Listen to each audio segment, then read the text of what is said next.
Disclaimer. Even though Emz is a qualified therapist and Taz is qualified in well-talking, we must stress that what is discussed here is no replacement for one-to-one therapy. Please note that if you are affected by the content we discuss, please reach out and talk to someone or seek professional help. Love, Emz and Taz. We're a bit closer. Yeah, I think You just got to because someone else picked up on the fact that I kept disappearing. I love that with the little red nose. Make me laugh. Read off the red nose, right? Right. Oh, did you see it? Someone said like Lana Del Rey. I take that as a massive I compliment. know. I was like, You I do don't, actually. I don't think I do, but Where's my phone? but no, I don't think I do. But I will take that as a compliment because I actually had to. I don't know if they meant like I had Kelly Osbourne. I was gonna say Kelly Clarkson. Kelly Osbourne. oh, And I've always thought she's really pretty, but you know when someone types a message and you're not sure, are they saying it to insult you or are they saying it doesn't matter. It's how you receive it. Why did you see I think she's stunning. So yeah, No, she's absolutely So, yeah, beautiful. I would take And that. do you know another reason why I love her? She's recently, I think she had a gastric sleeve done. She's lost a lot of weight, but she's actually openly just gone, I had a gastric sleeve.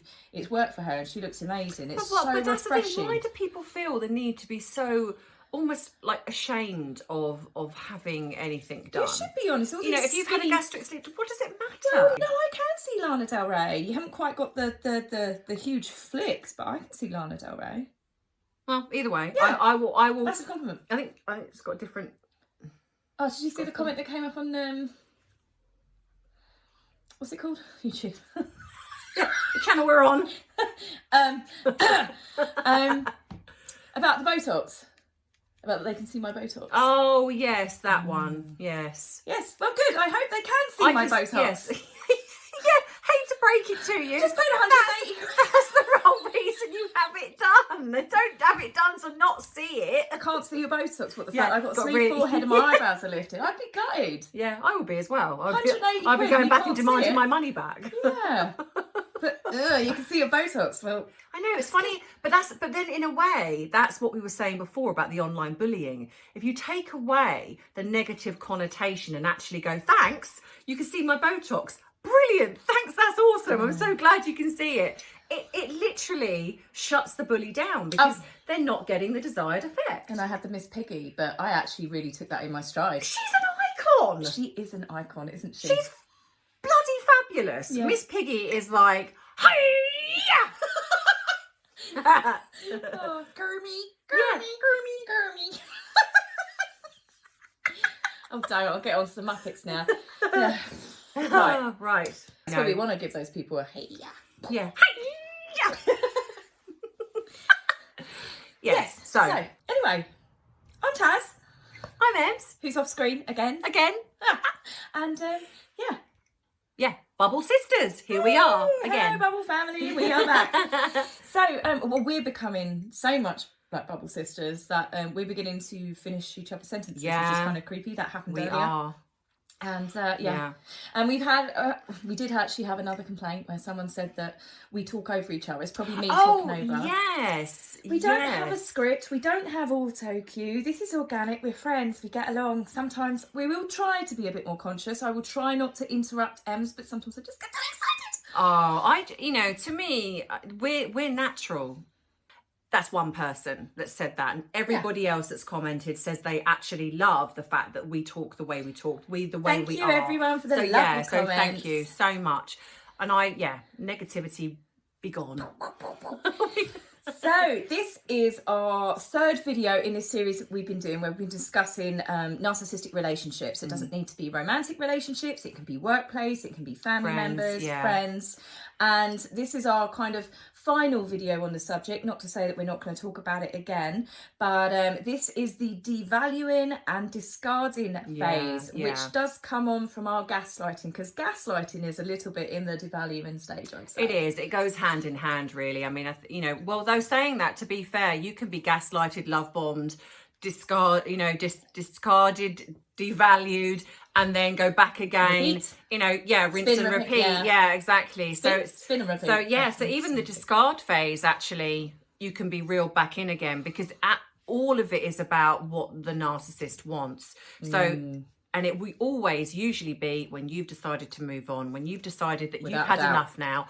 it's like they have some weird sixth sense. Beep, beep, yeah, beep, yeah, beep, beep, literally, beep, beep. like some Taz might be happy. yeah, narcissist radar is like, you know, suddenly, you know, and in they will come again. And if you've got even a resemblance of where you're still not quite over what's happened, they will sucker you back in again. And it will usually start with what they call hoovering, or which is Hoovering literally for where they suck you back up. literally, exactly that, which is where the term comes from. And love bombing again, you know, they will come in with, you know, there'll be all the apologies of why there'll be an excuse as to why they were the way they were, and then they will kind of get you in again, and then once they've got you in again, then the gaslighting starts again. Well, actually the gaslighting can go hand in hand. And once you've been in this kind of rinse and repeat cycle once, twice, 3 times, I lost count of the amount of times I was in this cycle with my ex, and it doesn't come in any particular order, like Emz has said. It's not like they go love bombing, gaslighting, devaluing. It can end up all jumbled up. It can happen at all different stages of the relationship.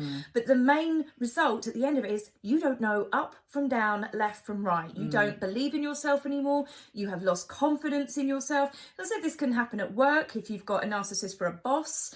It can happen with friends, and you just get to the point where you almost think that you're crazy, because you must be crazy because you're being told that you're crazy a lot of the time. And one of the worst things that I find that does come into the devaluing, which I definitely have had in a workplace environment, with a friendship that I spoke about, and also with an ex-partner, it's when they get other people to almost gang up on you. Which is the flying monkeys, which is what we've talked about before. Yeah, and that I've definitely had before. What they've done is they painted me out to be the bad guy, unbeknownst to me. And then what it means is if I then break up with that person, or stand up to that person, or fight against that person, everyone around me that they've convinced will be like, oh, why did you do that? You're the bad guy. That's making the narcissist look like, oh, poor them. I mean, Taz was so awful to them. Taz, why are you being that way? You should forgive them. You need to get back with them. You should forgive her. So it will always be the other person's fault. They're friends. They're not friends. They're what we call sycophants. So basically, there is a certain person that has that, you know, fan base, crazy fan base that flying monkeys. I'm just going to throw it out there. Can we just say what do you call them? The hyena squad. The hyena squad, because we're both from Sussex, so we don't like saying the Sussex squad. We're not saying But Meghan Markle's fan base are Elizabeth. This isn't all of them, I'd like to point out, but a large number of them do attack. They group together. They try and cancel people. They target vulnerable. Bully, they're absolutely awful. They're awful. They really, really are, and that's because they are part of the narcissistic fan club, and they are protecting their idol and their icon. So their best way to do it is to bully people and attack people. Just while we're on this subject, I've got to laugh. Someone called me the other day and said, "You're so racist." You're what was it? I have to remember. It was something about, she called me a cracker. And I was like, Christmas cracker? No. If you look it up for people that are not from not South America, but the southern states, it's actually, cracker is a racist term for white poor people. So in one sentence, she's calling me racist and then calling me a cracker. And I was like, the irony there. Another visitor. It's Taz. Taz the cat. This is Taz, my cat.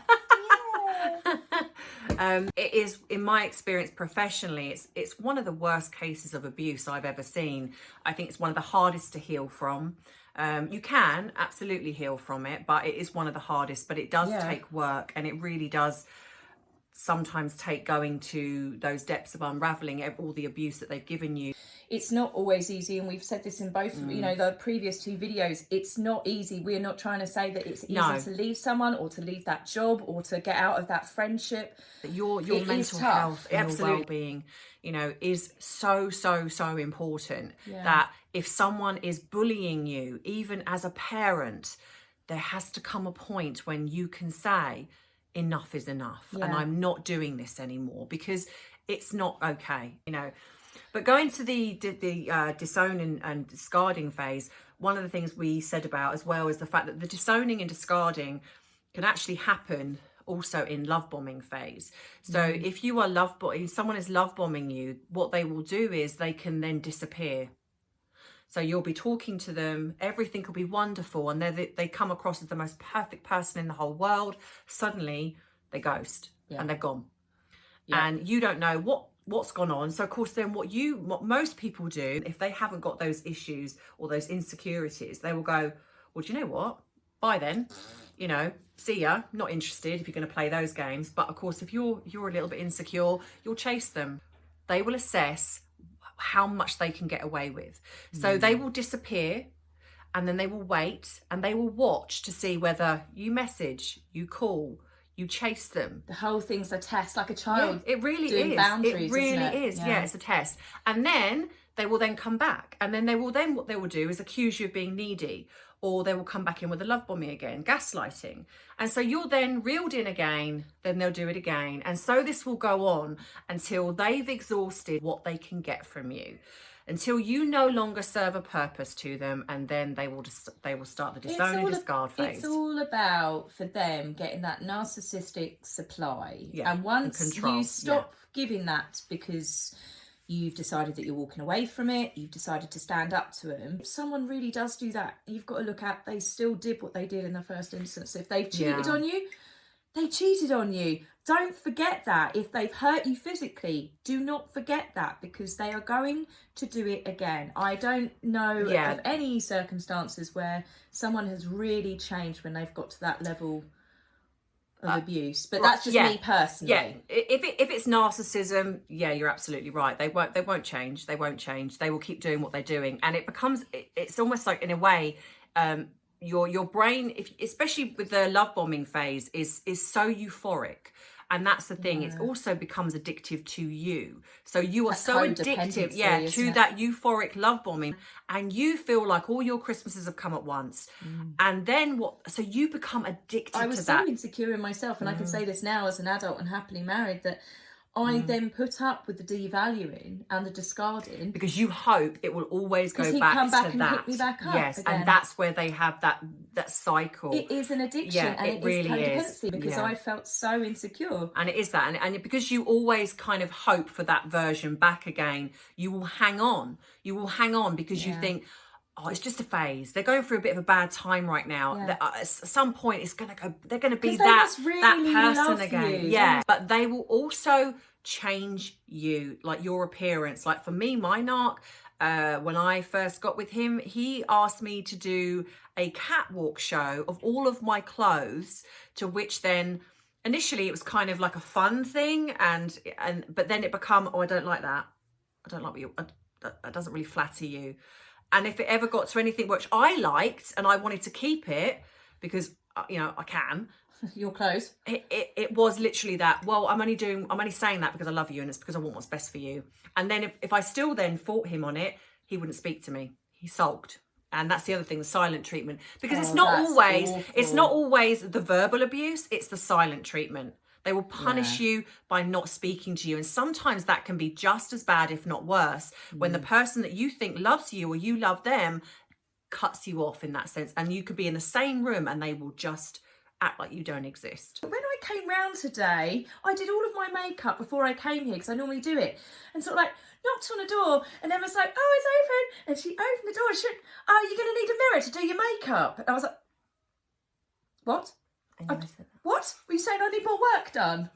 She's wetting herself. That wasn't devaluing. That was rude. In my defence, I actually didn't look at your face. And what she forgets to say is the last 2 times you came here, she came in and did her makeup because she comes straight from the gym.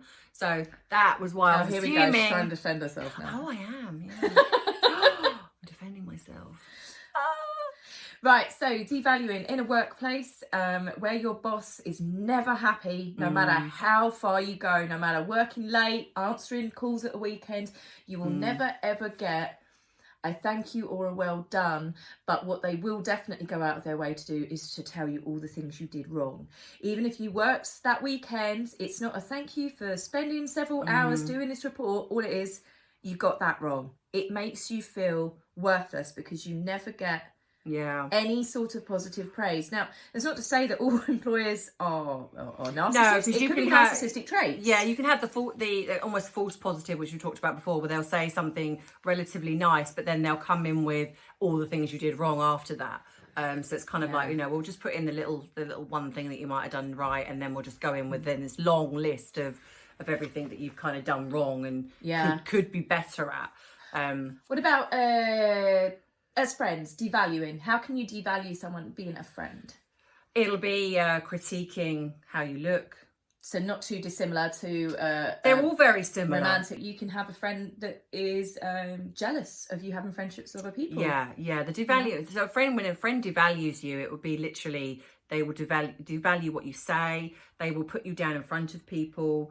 But they will do it in a condescending way, like, oh, it's just a joke. It's just a joke. Yeah. Or again, oh, you took that the wrong way. Oh, you're being oversensitive. I didn't mean it that way. You're being so dramatic. Yeah. So it's very much kind of like that. They will never outwardly, especially in public in front of other people, they will never outwardly be nasty. They will do it in a way that other people could go, oh, no, I could tell they were joking, but there's an underlining, that they actually mean it. The whole idea with the devaluing stage and the love bombing, I think, where they are definitely linked, and correct me if I'm wrong, because I might be, obviously, but I feel that the love bombing is so intense because they want you ideally so hooked on that phase that you let the devaluing stage go. You let things like that slide. Well, as well, remember that it's different for everybody. So what a lot of to me, a narcissist is kind of the best PI, if you like, because what they will do, private investigator. So what they will do is they will find so much out about you. So they will know your likes, your dislikes, what you love, what you hate. And that's what they will do. So the love bombing will be very different for every person. So say, for example, you love certain things that somebody else doesn't, that they had in the last relationship. They will kind of build mold their own remote. Yes, in a sense, that's exactly what they'll do. And they mirror everything. So, you love something, suddenly they will love something, and they will love the same thing. And that's why you will do this thing where you'll go, it is like we've known each other forever. We're like soulmates, the best of friends. He loves what I love. We've got so much in common. Those are the things that at some point down the line you'll find out that they actually don't like. They will like they will like the same music as you. They will like the same hobbies as you. Yet you never hear them listening to the same music that you like, and then criticises you when you want to listen to it. Yeah, but then at some point that will change, and they will bring in then, like for example, when my narc, I love rock and metal music, and he was, oh, I love it, and then sort of later on down the line, it's like then when I started playing sort of some of the songs that I liked, it's like, what are you playing that for?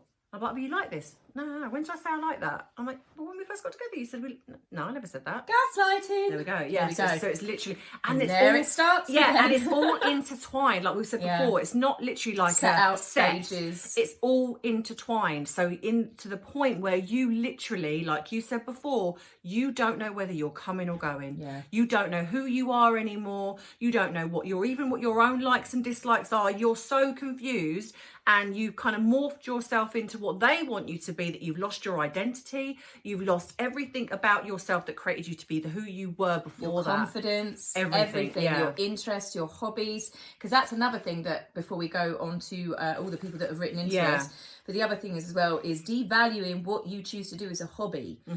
If you get interest in doing anything from going to painting, you want to go to pottery classes, you like going to the cinema once a week with the cinema deal, they will find ways to make you feel guilty about going it, because the reason being is you have an interest outside of them. And they do not like that, and they will see anything and everything as a threat. Even you going to see your parents on a Friday evening for a couple of hours will all of a sudden be a bone of contention. There'll be arguments that happen before you go, so you don't want to leave the house. They will deliberately start arguments so you don't go and see your girlfriend on Saturday because you just want an easy life. You don't want the argument. This, again, is everything to do with them controlling you.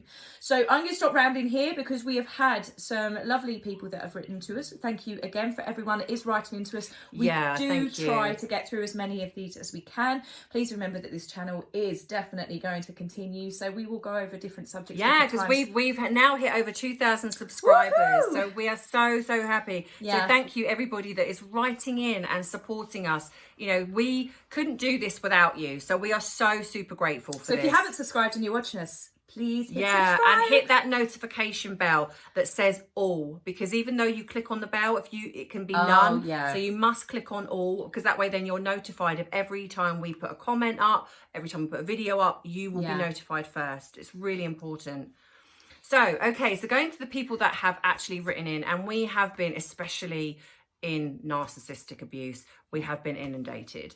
And again, I would apologise the fact that we haven't got to everybody. We will reply to everybody as soon as we can, but it's appreciate the fact that we work and we are doing the best we can, and we will get to you. But yeah, so thank you so much. So Michaela has written in about, and she said about the fact that she, and again, this is about having two sisters, one that grew up being a narcissist and one that grew up that didn't. And it's quite interesting to me how she has that experience, and she's got one sister that she's so incredibly close to, and then a sister that she absolutely doesn't get on with, and she's a narcissist. So one of her sisters is a narcissist. Yeah, so one of her sisters is a narcissist. And, you know, so to me, again, this goes back to what we said before, but her parents, and this is the intriguing thing for me, so I kind of want to explore this a little bit more, is that she says that they both had, all three of them had really good parents.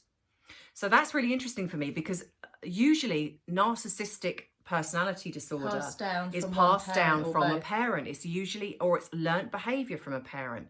So if somebody has got narcissism, so this is kind of a rule of thumb, because some people have actually researched whether or not there is actually a brain, there is something like a genetic in your DNA, right, in the yes, something that changes something in the brain, because they have done this, something to do with the frontal lobe, to do with sociopaths and psychopaths. Yeah, there is something missing in the frontal lobe, and narcissism is very, very well. It's on that same spectrum, isn't it? I think addiction can be passed down. If someone has actually got an addictive relative, anything from gambling to drinking to drug abuse, it can definitely be passed down. People can be weaker. Well, that's learned behavior, but there is a difference between that to then narcissistic personality disorder. So if you think about anyone that's like Ted Bundy, anyone's a sociopath, psychopath, there is something fundamentally wrong in how they think. They're not wired the same. Yeah, they're not wired the same. Their emotional capacity is gone. It's not there. Yeah. They don't have empathy. And this is why we talked about before about it being very linked to autism, Asperger's, because of the lack of empathy. And that's why a lot of narcissistic traits can be confused with Asperger's or autism. So so to me, it's very interesting. And I have looked into this a lot about how the fact that Ted Bundy, very much a narcissist, very much a sociopath. You know, and there are certain people that we've, you know, I've read about Ted Bundy, you know, and we talked about Amber Heard, the way she's behaved, you know, no empathy, you know, the fact that, you know, she wasn't even aware, you know, she wasn't even concerned by the fact that she hurt Johnny Depp, you know, sliced his finger off, you know, but blamed him, you know, so it's all there, you know. So so thank you, Michaela, that was really interesting. Another lady, Carolyn, she talked about, and again we talk about hoovering and going back. She was with her partner for a husband for 10 years. She was married to a narcissist. Wow. Yeah, that's a long time to go through all of that. But again, if you're to be able not to aware, leave after 10 years, years, and if you're not aware of it, I'm presuming she's left him. Yeah, she left him. But what she said is that she then went back to him. It was like a 5-year gap or something along those lines, and she then he got in contact with her, or they bumped into each other. I'm not strictly 100% sure, but she went back after 5 years of being. After 5 years, but so it just 10 years of that abuse. It must be easy, even still with 5 years. But then because he's got that remote with all of her buttons, isn't it? He knows exactly. They know push. you. They know you because for the simple fact that these they don't care about you, but they do know almost everything about you. They know how to manipulate you, how to get you. Yeah. And it comes back to that love bombing again. It's like, you know, you can be away from them for so long and still become attached. Well, I told you with my one, I literally left the country. I went to the Cayman Islands because I knew that if I hadn't have actually left the country, I would have ended up getting back with him. But how would you, say you come back, obviously you come back because you're here. Yes. Yeah. No, still the Cayman Islands, green screen. Green screen, I wish. Social distancing. I'd have a bit better tan. So if he'd got in contact with you, how do you think you would have? That has actually happened, and I did find it initially hard.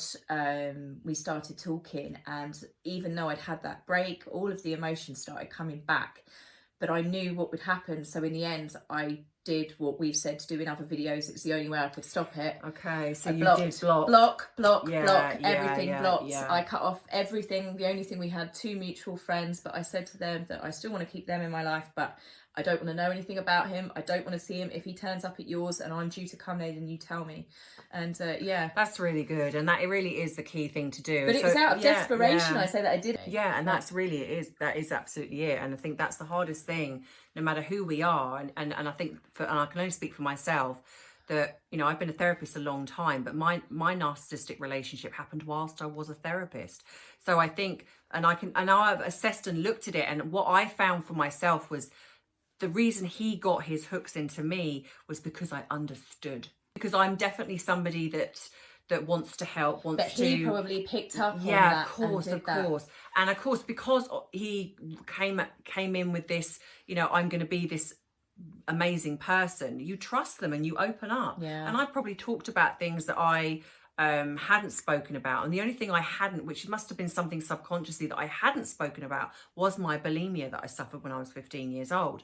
And that was what he attacked me for. Yeah, when he found out. Yeah, exactly. So I think, you know, so they really do. And that's why I'm saying they don't just go for people that you think are almost like broken and damaged. And, you know, they you know, for me, I felt like I was somebody that I don't take anything from anybody, you know, but he somehow found a way to manipulate me. No, that's a good point. I think, you know, that is a good point to bring up. It doesn't matter who you are, anyone could. It just takes the right sort of narcissist. It really does. It really does. It takes the right one to find that opening to get in, and they will then, it's almost like they got these tentacles. It's like they kind of come in, and then these tentacles kind of come out, and they like almost attach on to you know, aspects of, you know, that those vulnerable aspects, because we've all got them. We've all got, male or female, we've all got vulnerabilities, you know. So but like every narcissist is different, but I suppose it's the same who they go for. You don't have to be someone that's damaged or hurt or broken or naive or 60. You could be 80. You know, you've only got to read in the newspapers these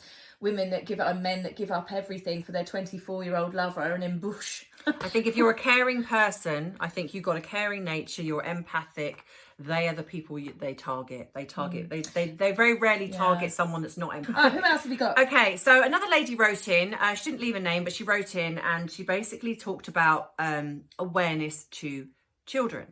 And we were having this brief discussion just now about, you know, and I absolutely agree with this, and I know that you do as well, is creating this awareness. You know, when children go to school, they learn English, maths, they learn various languages, they learn, you know, but I think one of the things they don't always teach children is, you know, sex education, yes, but life lessons.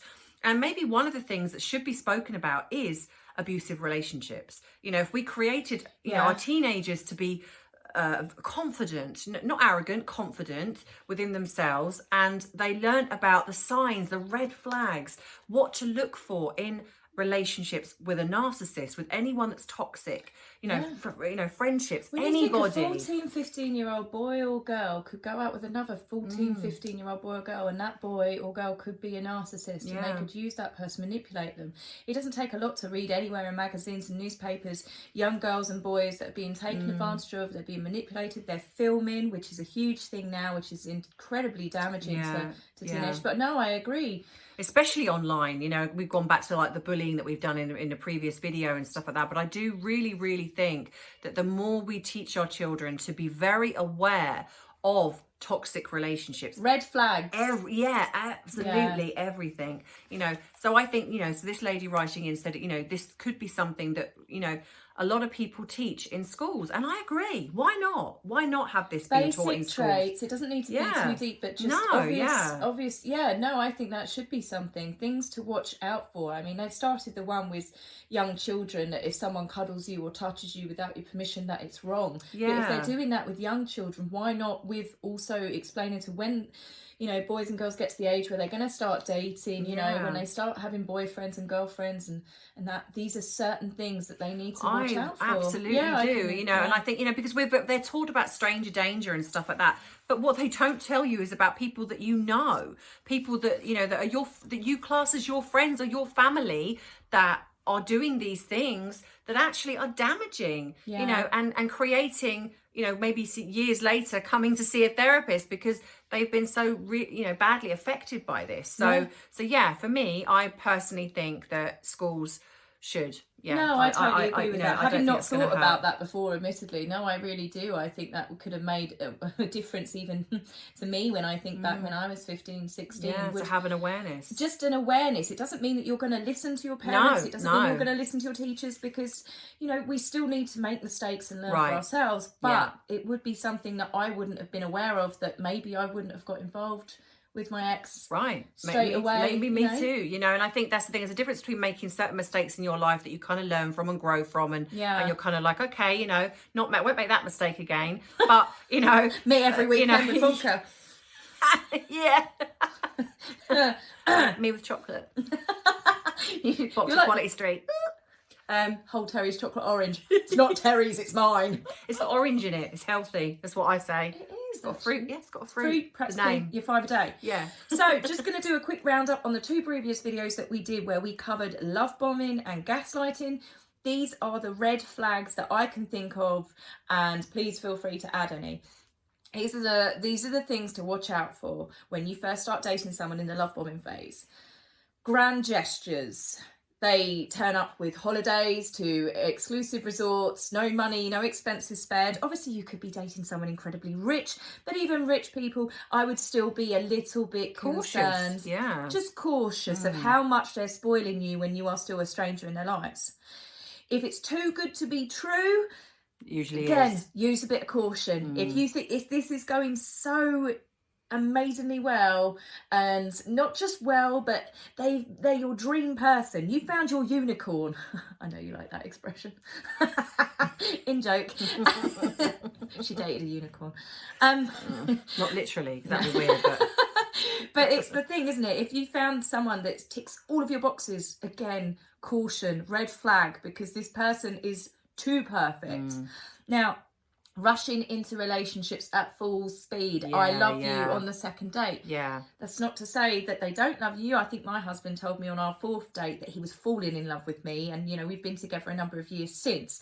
But again, it's the grand gestures combined with It's the collective. And one of the things I want to say, which I don't think is on, it's just popped into my head, is that they don't disclose anything about themselves on an emotional deep level. Try and get deep. Yeah, it's try and get deep. They will deflect and they will turn it back to you. They want to know about you, but because you're so caught up in it, you think you found someone that just wants to know everything about you, and it's so amazing. And it is because they can't access a deep level. They can't. It's just not there. So no, that's a good red flag, definitely.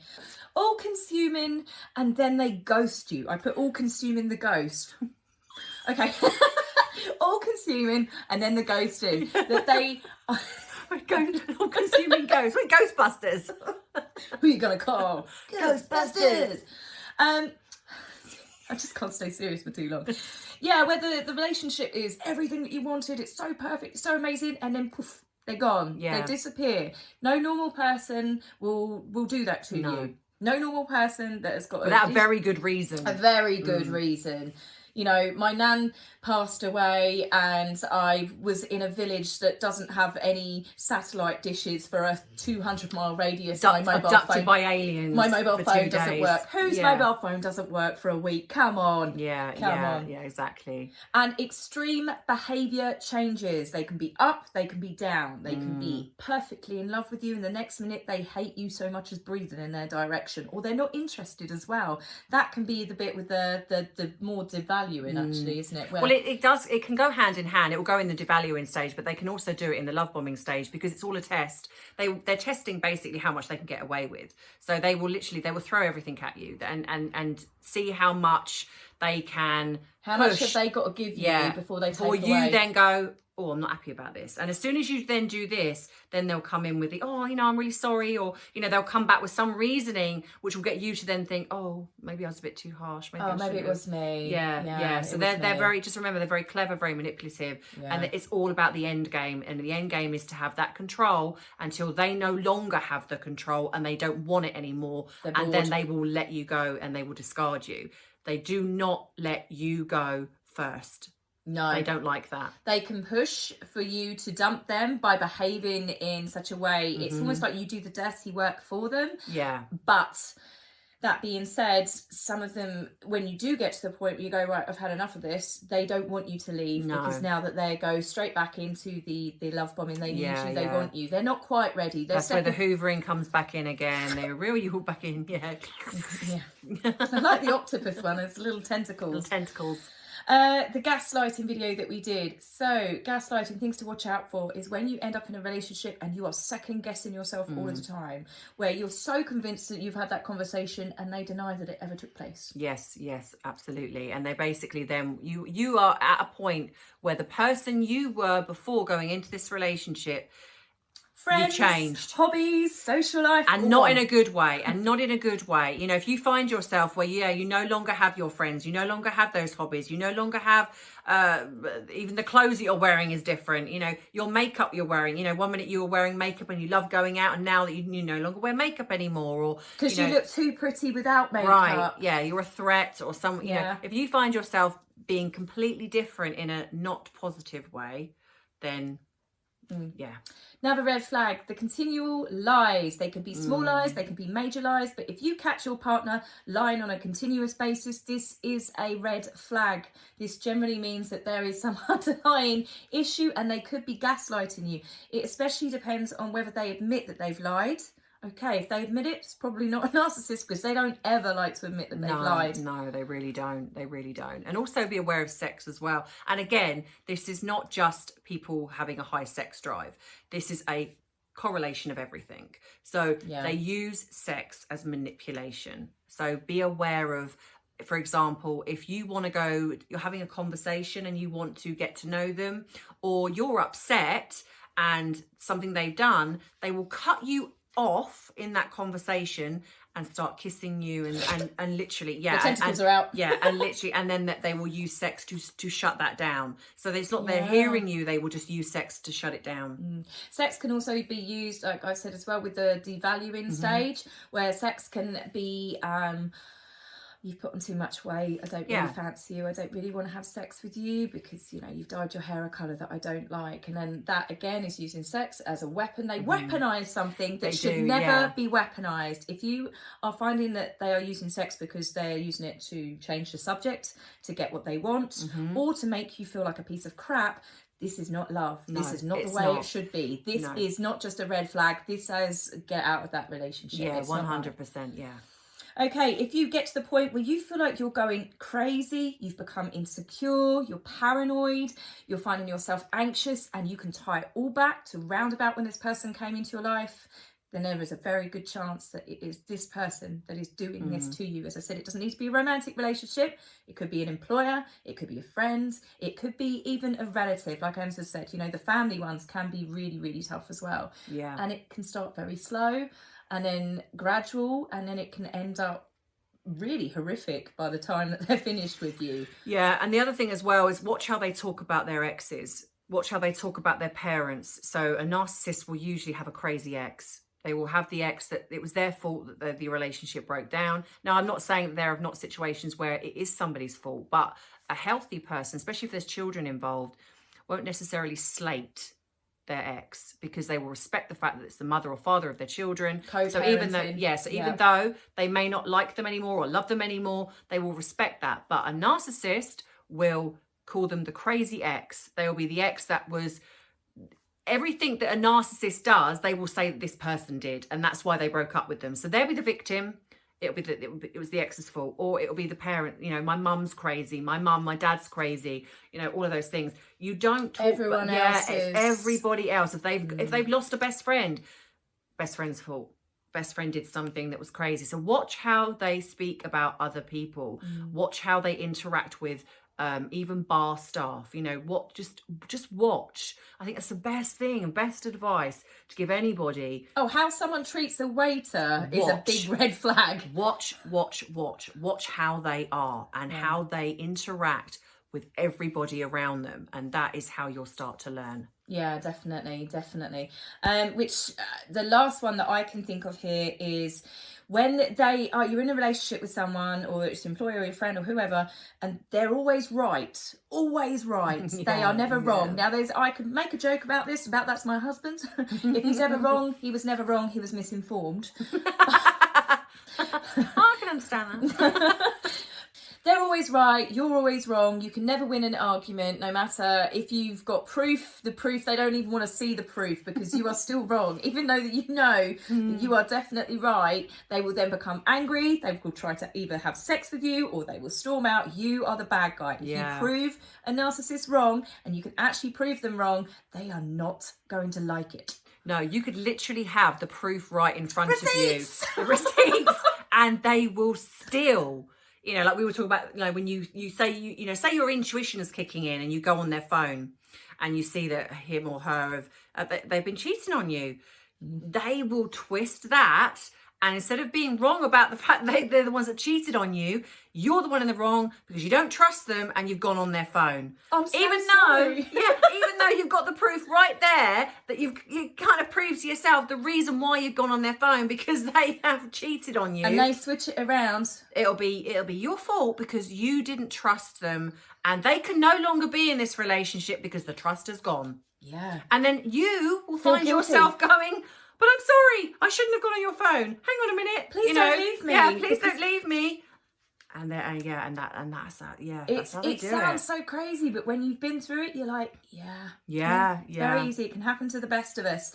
So we really hope you enjoyed the last 3 videos. We are going to do a massive announcement, I think, and congratulations. Yes. Okay. We have some fantastic news. We have our very first bubble baby. Yay! And no, it's not me or Taz. No, not us. No. Now, a massive congratulations to Nikki, who was literally our first subscriber, and she's having a baby. Now expecting. She doesn't mind. Here's a couple of the scan pictures. Yes. So congratulations, Nikki, to you and your partner. We were very, very excited to see when the bubble baby is born. Yay! So, massive congratulations there. And I hope you have a wonderful Christmas and a very, very safe and happy, healthy pregnancy. Yes, absolutely. So, okay, so then leading us on to our live video next week. So I've never done one before. I'm really scared. Me neither. So this is going to be either really good or really... bad. Yeah, so obviously we put a poll up and the majority of people have voted for 8 till 10 p.m. UK time. So we're going to start around about 8 o'clock. Yes, so we will be going live next Tuesday, the 22nd. Yes.